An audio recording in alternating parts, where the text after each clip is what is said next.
OneCNC CAD CAM Made Easy. In this example, let's take a look at rearranging the order of the machining operations. If we take a look here, we can see that we've already applied a drilling operation with a 3/8 drill, another one with a 5/8 diameter drill, another drill cycle with a 1-inch diameter drill, and a profile operation using a 1/2-inch diameter end mill. Now, to rearrange the order of the machining operations is very simple. Just take your cursor into the NC Manager, hover over the machining operation that you'd like to move, and hold the left mouse button down and simply drag the machining operation where you'd like it.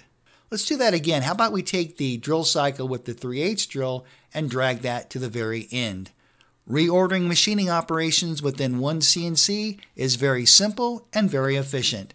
OneCNC CAD CAM Made Easy. Don't forget to click the subscribe button.